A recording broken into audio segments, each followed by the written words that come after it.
बघा आता नाही, आता लिहिला काय बी करायला लागले, कुणाला बी मध्ये घालाले, कुठून बी मिस कॉल द्यायले, काय कशाचा मेळच बसना. हे असं कशामुळे होत, असं कशामुळे होतंय? अरे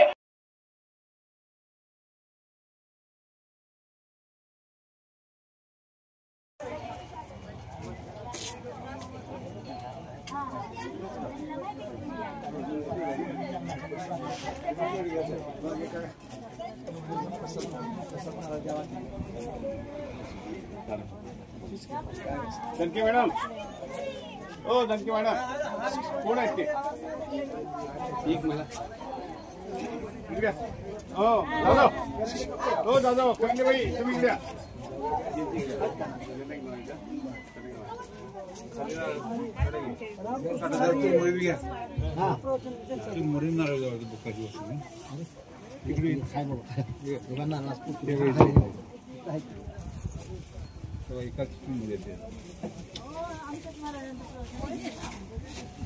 या करंडे कम या पुढे पुढे या.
हरे राम राम राम हरे हरे, हरे कृष्ण कृष्ण कृष्ण हरे हरे.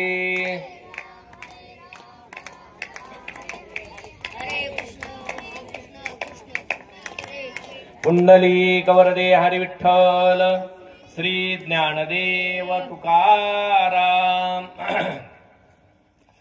मन्मना भव मदभक्तो मद्याजी माम नमस्कुरु, मामे वैशशी युक्तवैत्मात्मन्मन मत्पता मत्परायणः. तू मन हे मीची करी, माझिया भजनी प्रेम धरी. बोलितत असे तू मन हे मीची करी, माझिया भजनी प्रेम धरी. सर्वत्र नमस्कारी मज एकाते. महायोग पीठे तटे भीमरथ्यां, वरम पुंडरीकाय धातु मुनीन्द्रे. समागत्य तिष्ठन्तमानंद कंदं, परब्रह्मलिंगं भजे पांडुरंगम. भगवत चरणी, संत महात्म्यांच्या चरणी साष्टांग प्रणिपात करून प्रवचन रूपी सेवेला प्रारंभ करायचा आहे. वास्तविक पाहता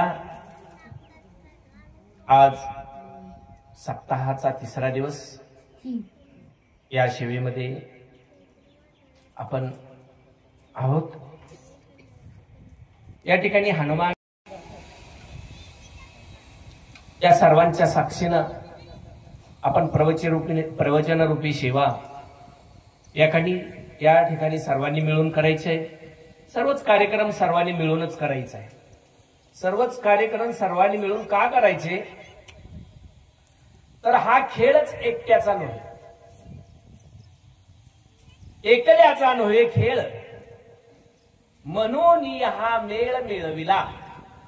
सगळ्यांचा मेळ, मग तिथं कसेही असो, नर अथवा नारी, बरोबर आहे का, नर असो नारी असो, अजून कोण असो, यारे यारे, साधू संतांनी एकट्याला बोलवलं नाही. यारे यारे लहान थोर, याती भलत्या नारी नर. काय काय आलं ह्याच्यामध्ये अभंगाच्या प्रमाणामध्ये, यारे यारे यारे यारे म्हणत असताना साधू संतांनी कुणालाच वगळलं नाही. यारे यारे लहान थोर, याती भलत्या नारी नर. याती भलत्या नारी नर, न करावा विचार, न लगे चिंता कोणाशी. या ठिकाणी येणाऱ्याला कसली चिंता नाही आणि कुणाला चिंता वाटायची गरज नाही. लहान थोर अशी बारकी पोरं, थोर सगळे हे आलेले थोर माणसं. याती, याती म्हणजे जाती, कुठल्याच जातीचा इथं उल्लेख केलेला नाही. पण याती भलत्या, याती, याती म्हणजे जाती, कुठल्याही जातीचा असो, कुठल्याही वर्णाचा असो, कुठल्याही धर्माचा असो. भलत्या, याती भलत्या नारी नर. याती म्हणजे जाती. लक्ष 84 योनीला इथं अधिकार दिलाय. तुम्ही म्हणसाल मग मनुष्य योनी सोडली तर इतर जातीला, इतर योनीला कसं काय भजन करता येतंय, तर खरंच करता येतंय बरं का. बरोबर आहे का नाही. श्रीकृष्णाची जी एक बायको होती बघा, तुम्हाला माहित आहे का. श्रीकृष्णाला बायका होत्या, बऱ्याच होत्या. किती होत्या, बरोबर आहे, तुम्ही पाठ केल्या, बायका पाठ करता. 16,108 बायका. त्याच्यापैकी एक बायको कोणची होती माहित आहे का तुम्हाला. मी कुणातलं सांगतोय, हे महाभारतातलं सांगतोय, महाभारतातलं सांगतोय. त्याच्यातली एक जांबुवंती. जांबुवंती ही कोण होती, बाई होती का. वा, तुम्ही माईक सिस्टीम बरोबर साथ संगत बी करताय. जांबुवंती होती, बरोबर आहे का. जांबुवंती ही कोण होती, अस्वलीन होती, अस्वलीन. मग अस्वलीन होती, तिच्या पोटी जी जन्माला आलेली पूर्ण मुलं होती, ती भजन कशी करीत होती. चांगल्या चांगल्या साधूला, चांगल्या चांगल्या संताला सुद्धा त्याची जोड करता आली नाही. बरोबर आहे का. त्यांनी भजन करून जी काही दगडाचं पाणी झालेलं होतं आणि विना त्याच्यामध्ये अडकला गेलेला होता, ती नारदाला काढून घेता आलं नाही. इतकी भक्तीची शक्ती ही अस्वलीन मध्ये होती. बरोबर आहे का नाही.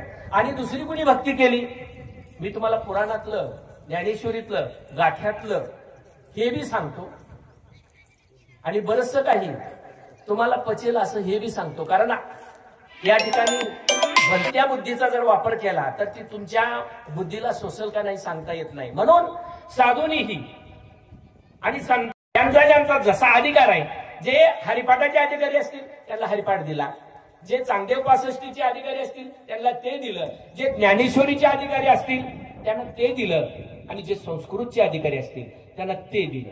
आणि म्हणून याती बोलते. तुम्हाला काय सांगत होतो की या ठिकाणी लक्ष 84 योनीला उद्देशून तुकोबरायांनी ह्या भजनाचा उल्लेख केला.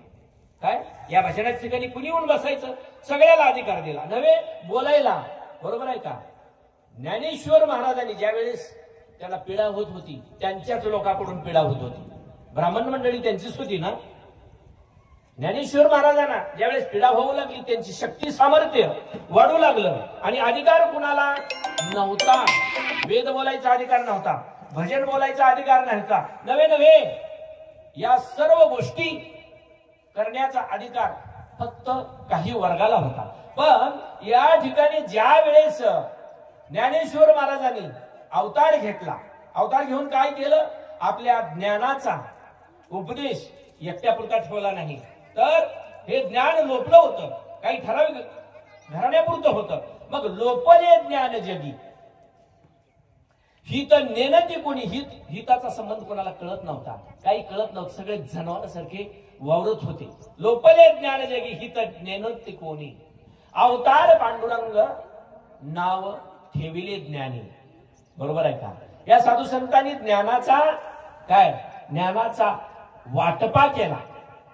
निवृत्तीनाथाला सांगितलं काय, अशा बाईला सुद्धा देवानं कुठे जागा दिली? आपल्या चरणाजवळ जागा दिली.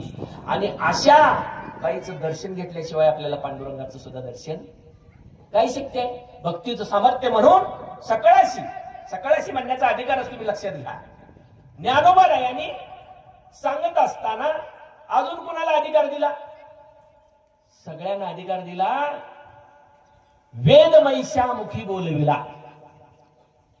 अरे ज्या प्राण्याला कसलीच अक्कल नाही त्या प्राण्याला सुद्धा काय केलं? वेद बोलायला लावला. अरे वेद्या वेद बोल.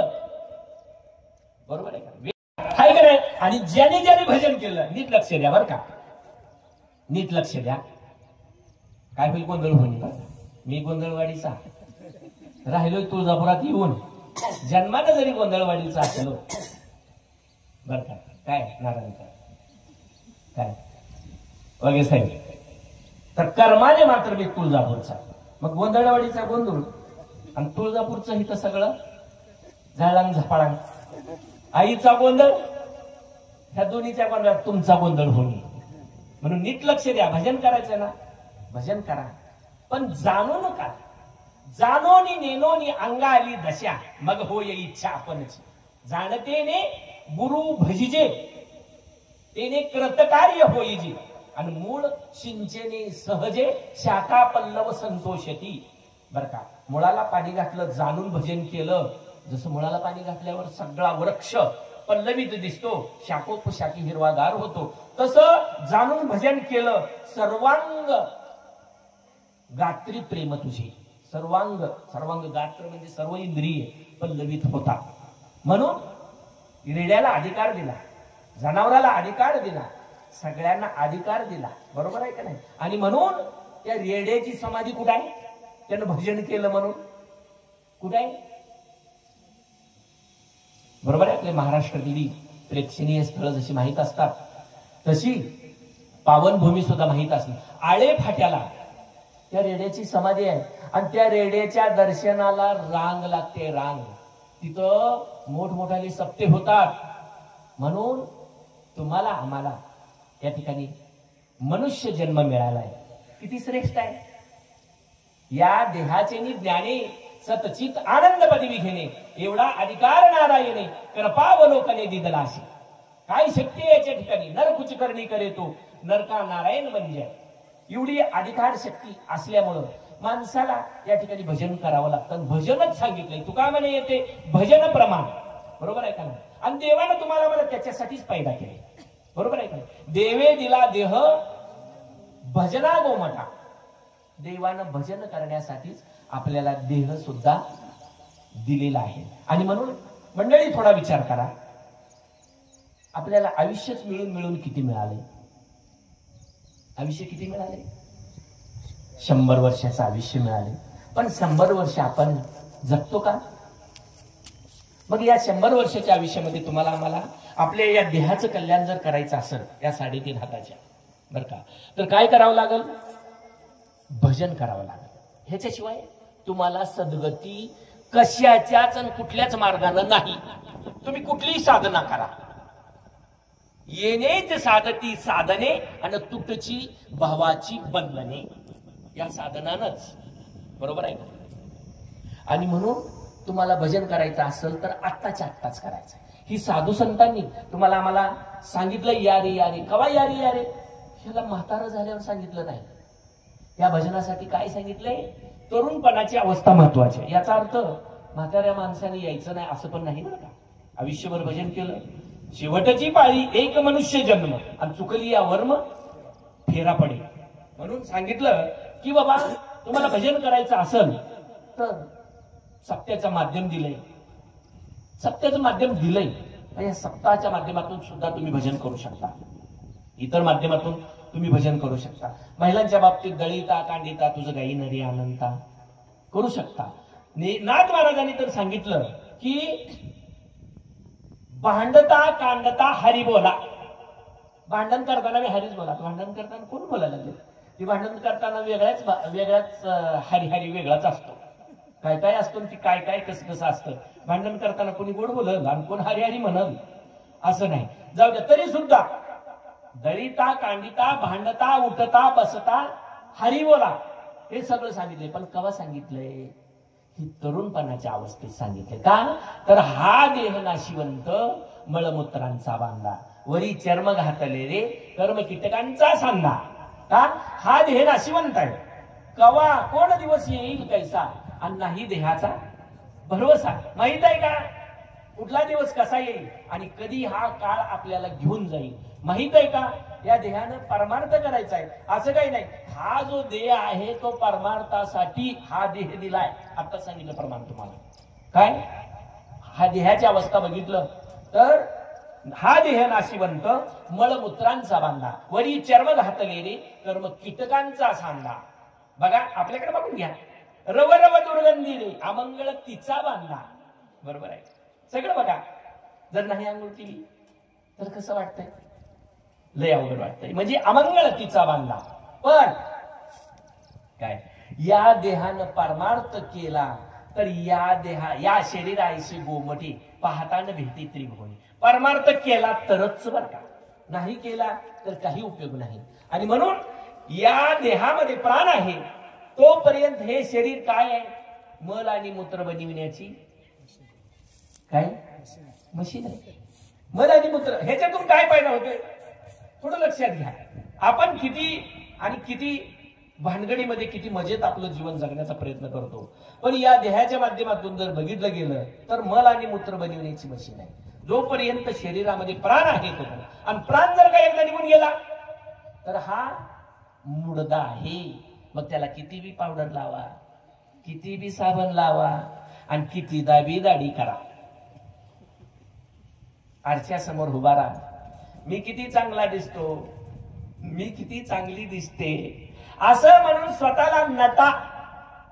पण ह्याला एक दिवशी येड्याबाबळीच्या सरपणात जाळावं लागणार आहे हे बी ध्यानात ठेवा. आणि म्हणून ह्या जाळण्याच्या अगोदरची प्रक्रिया आहे. देवानं तुम्हाला पाठवलंय त्याच्यासाठी. परमार्थ प्राप्ती लागोनी देवे केली मनुष्य यवनी. त्या यवनीची निर्मिती देवानं ह्याच्यासाठीच केली. मग हे करत असताना काय देवानं सांगितलं हे कार्य तुम्हाला करायचंय संसारामध्ये राहायचंय. बरोबर आहे का नाही? संसारी असावे असोनी नसावे आणि भजन करावे वेळोवेळा.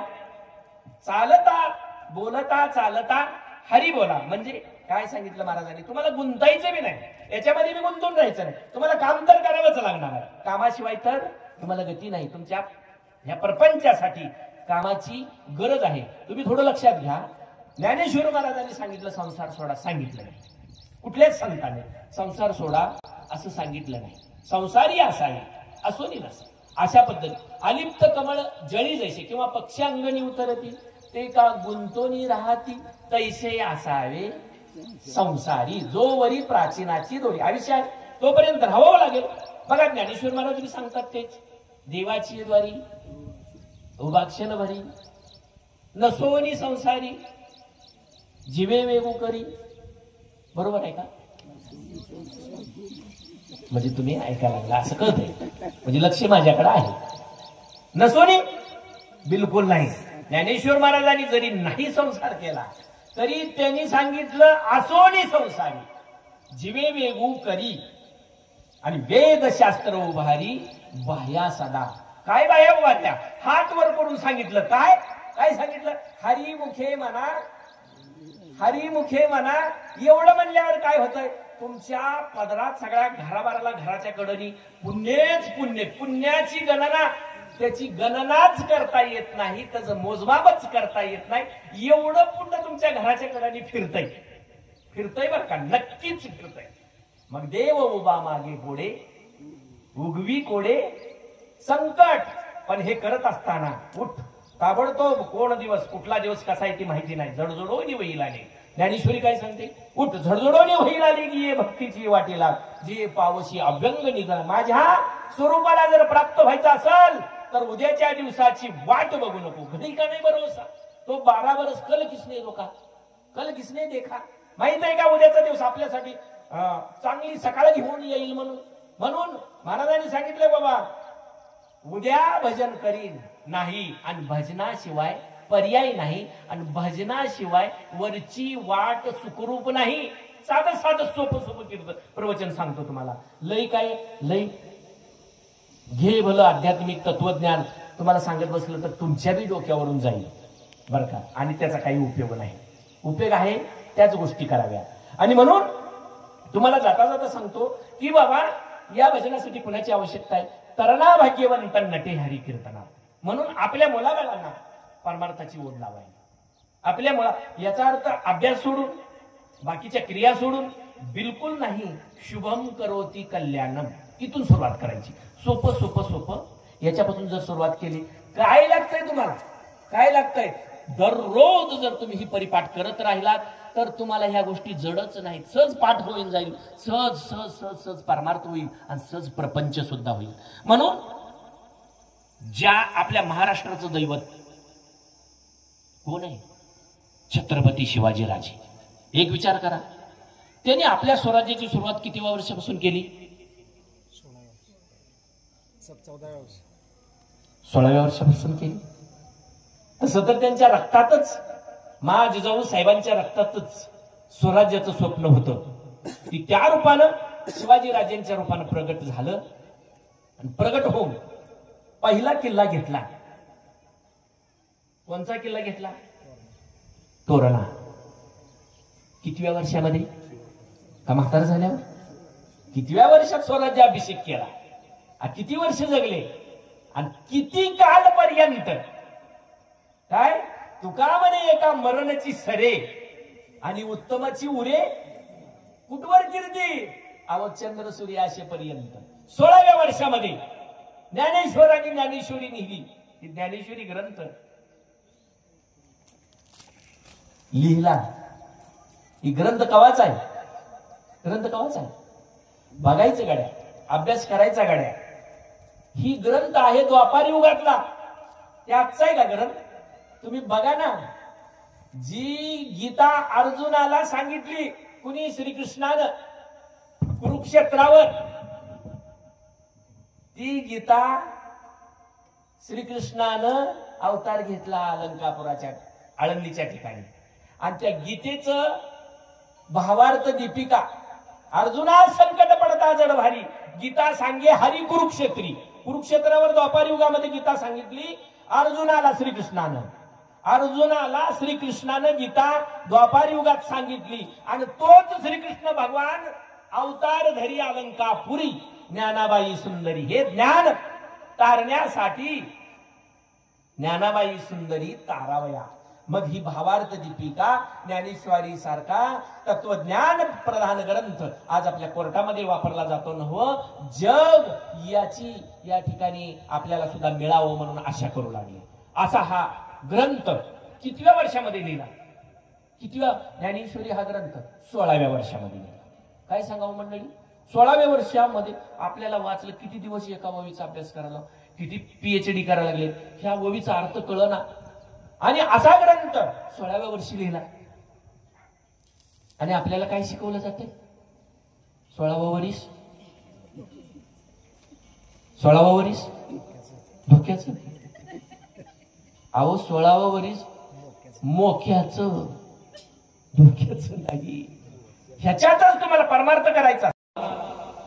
काय सगळं नर कुछ करणी करे सांगितलं परमार्थ. तुम्हाला देव व्हायचाय, देव सुद्धा होता येतो. बरोबर आहे का. देव म्हणूनच आज पालख्या निघतात, देव म्हणून तुकोबरायच्या पालख्या निघतात. किती जण पाया पडतात, लाखो समाज, लाखो समाज. आज महाराष्ट्र हरिभजनी धवळीले महाराष्ट्र जग आणि चुकवीला लाग कळी काढायचा. म्हणून देवानं तुम्हाला मला सगळं देऊन पाठवलंय, सगळं देऊन पाठवलंय. देवानं काय दिलंय, मग सांगितलं देवी दिला देह, एवढंच दिलंय का? त्याच्याबरोबर अजून काय दिलं? अजून काय काय दिले बघा. देवानं निस्ता मुलगा पाठवला नाही, देवानं सगळे इंद्रिय दिले इंद्रिय, हात पाय कान डोळे मुख बोला या वचन. नीट लक्ष द्या. डोळे मुख बोला या वचन, एक इंद्रिय कुणाला कमी दिलेलं नाही. आणि इंद्रिय दिलेली आहेत हे कशासाठी दिले? इंद्रिय हात पाय डोळे मुख बोला या वचन, जेणे तू ज्या साधनानं जेणे तू जोडशी नारायण, नाशे जीवपण भवरोग, नाशे जीवपण. ह्या जीवाला तीनदा फेऱ्या माराव्या लागतात त्या. आणि फेऱ्या मारताना गर्भवास भोगावा लागतो. त्याच्यातलं दुःख लय मोठं आहे. गर्भवासामध्ये काय साधं दुःख आहे का? आईच्या उदरामध्ये काय फॅन लावलाय काय? काही एअर कंडिशन आहे का? तिथं काही सेवा सुविधा आहे का? गर्भवासाचे दुःख गाडे म्हणजे लय मोठं दुःख. कोणापुढे सांगावे? अरे दुःख म्हणजे कसलं? तिथं काय? मातेची या उदर पोहरी, पचोन या विष्टेच्या दातरी. काय काय आहे तिथं? काही नाही. अत्तरच्या बाटल्या नाही त्या, काय कुठे एसी लागलेली नाही, किंवा चांगले पदार्थ काय खायला नाहीत. मग काय भानगड आहे?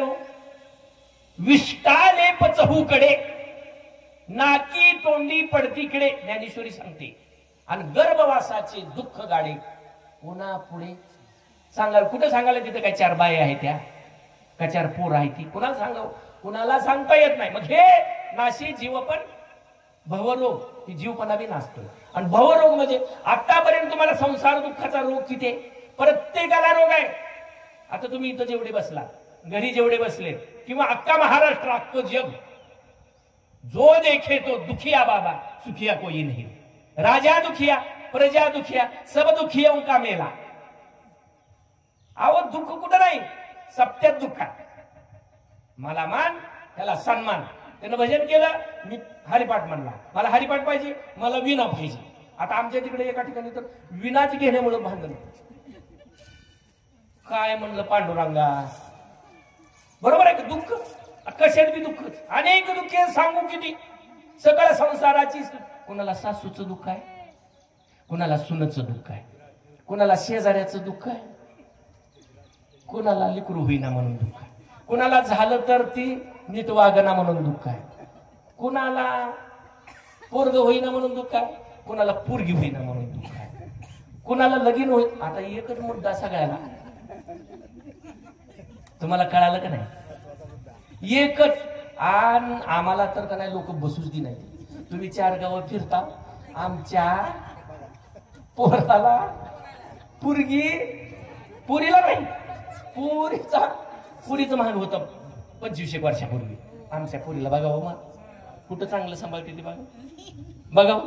आता नाही, आता लयला काय बी करायला लागले, कुणाला बी मध्ये घालाले, कुठून बी मिस कॉल द्यायले. काय कशाचा मेळच बसना. हे असं कशामुळे होत, असं कशामुळे होतंय? अरे तुम्ही एक विचार करा, हे दुःखच आहे ना. बरं झालं एखाद्या घरी पोरगी दिली बी, नीट नांदवतेली, ही बी शोकांतिका सगळ्यालाच आहे. म्हणजे तुम्हाला सांगायचं दुःख लय सांगायला बघ कळायचं, बरोबर आहे का? अरे बाबा, तुम्ही जर नीट राहिला, तुम्ही जर विद्वान झाला, तुम्ही जर शरीरानं धष्टपुष्ट झाला, तुमच्या मागे येतील नाही असं नाही. आई बापा पुरी घेऊन बसले ती, आपल्याला योग्य आहे का? पण आताचा काळ लय वेगळा होऊन गेलाय. मंडळी थोडं लक्ष देण्याची गरज आहे, मागे वळून बघण्याची गरज आहे. आणि याच संप्रदायामध्ये आलात तुम्ही, आणि या मार्गानं येण्याची पंथे चालू जाता, न पडे गुंता कोटे काही, असं महाराजांनी खडसून सांगितलं. म्हणून बाबा हे इंद्रिय दिलेली आहे, ती तुम्हाला त्याच्यासाठी दिलेली आहे. बघा देत असताना किती स्वच्छ आणि सुंदर निर्देह बनवलेला. हे नाक देताना देवानं किती ठिकाण्याला दिले ना, आणि इकडे दिलं असतं तर इकडं महाग. घास घेताना इकडं न्यावा लागला असता, इथलंय का बरं आहे का कसं आहे, इकडं लावायचा नाकाला, म्हणजे नाक ही जरा हुशार आहे ना, शाना माणूस आहे हे आपल्याला. मग इथं लावायचं कसं आहे, श्वास घ्यायचं, बरं इथलं नाही चांगलं आहे, बरोबर आहे का? इथून घास आणत आणि पुन्हा इकडं तो, बरोबर आहे? असं दिलंय का?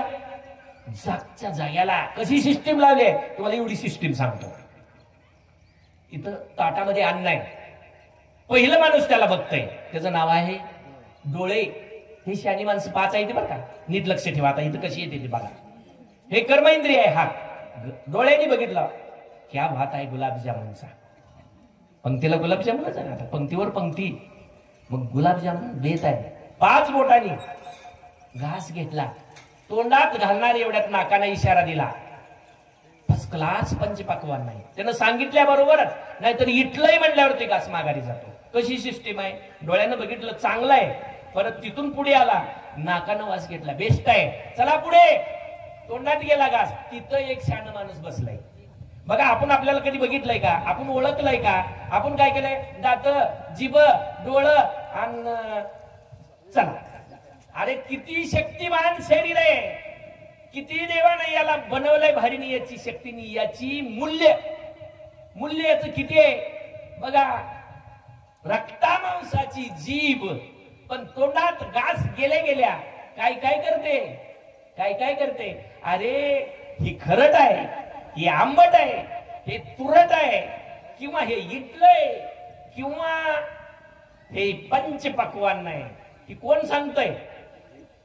किती सिस्टीम भारी लावली. आता एवढ्यातून बी नीट मध्ये गेलं. कुठे गेलं. पोटात म्हणा, पोटात गेलं. पोटात गेल्यावर तिथं सुद्धा त्याला शिजावं लागते. पोटामध्ये जाळ घालावा लागतोय. कोण जाळ घालतोय. त्या देवाची सिस्टीम आहे ती. बरोबर आहे का नाही. जाळ घातला तर त्या अग्नीला काय म्हणायचं, जठर अग्नी. जाळ लागला जातो, रट रट रट रट हे अन्न शिजलं जातं पोटामध्ये. मग रट रट रट रट शिजाल्यावर ती सुद्धा सिस्टीम आहे बरं का. तिथं मात्रा सांगितल्या, त्या मात्रेच्या भानगडीत पडत नाही तुम्हाला. मात्रा सांगितल्या, रट रट शिजायला लागल्यानंतर त्याचा आता वरून तरी हवा बाहेर निघणार. मग त्यावेळेस ढेकरा येते, त्या अजून काय तर होतंय. वरून जर नाही निघाली तर पुन्हा ती वरचं पातेलं जर जांब असलं, गेअर सिस्टीम, त्याला काय म्हणायचं, ती शिट्ट्या वाजवते त्याला कुकर. ती कुकरची शिट्टी वर जर जाम झाली, आता ती कुकर कुणीकडून शिट्टी दे. आता ह्याला प्रमादी भाषा म्हणू नका, कारण ती जर शिट्टी नीट नाही वाजली, आपल्याला ताबडतोब कुठं न्यावं लागतं, दवाखान्यामध्ये. आणि तिथं शिट्टी वाजवून त्याला घरी आणावं लागतंय. तुम्हाला वाईट वाटू देऊ नका. ही शरीराची सिस्टीम देवाने एवढी चांगली दिली आहे ना.